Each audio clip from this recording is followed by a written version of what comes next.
Bonjour, après le meilleur film de la saga, voici le 4e opus passé sous mon scanner. J'ai pas mal de choses à vous dire, je suis assez partagé à son sujet, mais on parle de tout ça après la partie fiche technique.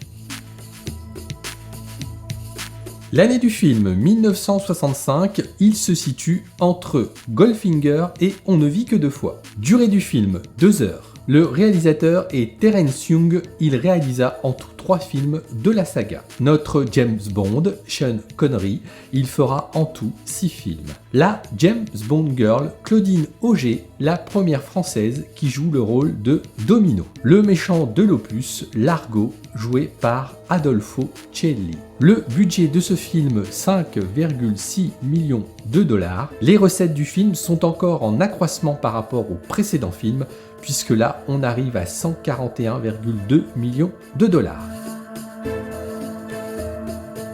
Lorsque 2 bombes atomiques sont dérobées par le Spectre, James Bond est mandaté par le gouvernement britannique pour retrouver les bombes. Pour ce faire, il devra se rapprocher du numéro 2 de l'organisation criminelle, Emilio Largo. Aidé par son fidèle allié Felix Leiter de la CIA, Bond devra patrouiller les fonds marins des Bahamas afin de retrouver la trace des bombes manquantes. Opération Tonnerre est selon moi un bon James Bond, mais il y a 2-3 bricoles qui me chagrinent un peu. On va commencer par le meilleur dans ce film. Les personnages sont un point fort. On ne parlera pas de Sean Connery, fidèle à son rôle depuis Dr. No, il y a peu d'évolution dans son personnage. Parlons plutôt des James Bond Girls. Car oui, on doit maintenant en parler au pluriel. C'est en effet une première. On a la gentille James Bond Girl et maintenant on a une méchante James Bond Girl. Ce schéma sera souvent repris dans les films suivants. Concernant la gentille, Domino, son personnage est plutôt maigre, comme à l'accoutumée on peut dire. Mais il y a une petite variante, c'est que là, elle tue le méchant du film pour venger la mort de son frère. Et ça, c'est nouveau de voir une femme tuer le méchant du film. Par contre, la méchante James Bond Girl, jouée par Luciana Paluzzi, a un vrai bon personnage. Là, on peut dire enfin un rôle féminin avec un peu de consistance. Elle ne joue pas un rôle féminin basique qui tombe sous le charme de notre héros. D'ailleurs, on peut apprécier la réplique qu'elle fait à James Bond à un moment du film où elle dit « Vous croyez qu'il suffit de faire l'amour à une femme pour qu'elle change ?» Par contre, c'est dommage que ce personnage parte trop vite dans le film. Pussy Galore avait montré un petit peu la voie dans Goldfinger.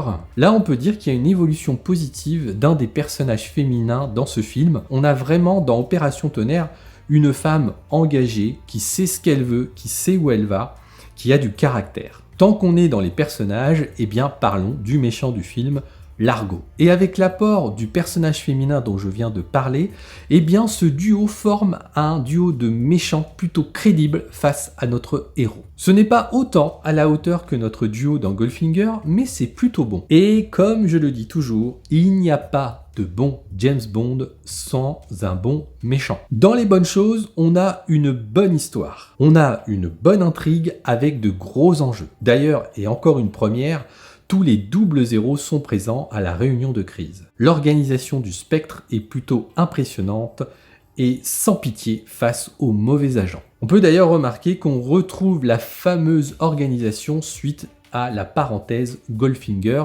qui, officiellement dans le film, ne faisait pas partie du Spectre. L'utilisation d'un sosie pour accéder à l'avion est, je trouve, une excellente trouvaille. Les scènes sous-marines sont une grande prouesse si on se resitue à l'époque, on est quand même dans les années 60. Elles sont plutôt belles, elles ont bien vieilli, mais je les trouve parfois un peu longues, elles cassent un petit peu le rythme du film par moment. Elles auraient dû être légèrement raccourcies. Bon, et bien, tant que je suis dans les côtés négatifs, eh bien, je vais enchaîner avec des petites choses qui m'ont chagriné dans ce film. La musique, j'en parle très rarement dans mes critiques, mais là, je suis quand même partagé, il faut quand même que je le signale. La chanson du générique est pas mal. C'est quand même Tom Jones à la manœuvre, c'est pas n'importe qui. Par contre, parfois, la musique est insupportable. Elle est trop forte et assourdissante dans les moments dits de suspense. Sur moi, ce sont des effets qui font flop, et qui justement me gêne pour vraiment apprécier la scène. Par contre, la musique est plus intéressante dans les moments aquatiques,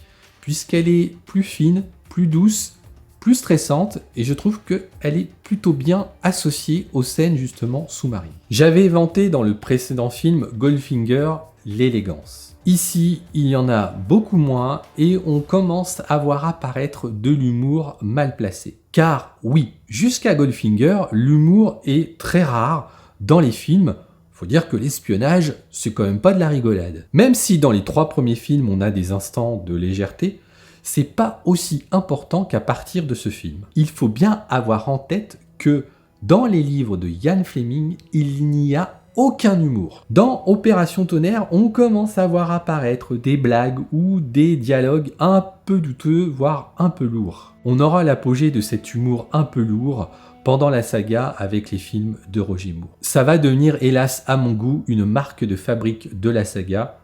C'est bien dommage. Et puis je continue tant qu'on est sur les dialogues. Oh, mais des fois, mais qu'est-ce que c'est d'une grande pauvreté? On sent que le film n'a pas pu être aussi bien préparé que les précédents. Il faut dire que enchaîner un film par an, au bout d'un moment, ça commence à se voir en termes de qualité. Certaines scènes sont finalement assez faibles. Par exemple, pourquoi jeter la moto dans l'eau après avoir descendu son collègue du spectre? Mis à part pour nous montrer que c'est une femme qui a fait cela, je ne comprends pas. En plus, on ne voit personne venir chercher la femme alors qu'elle est en pleine campagne.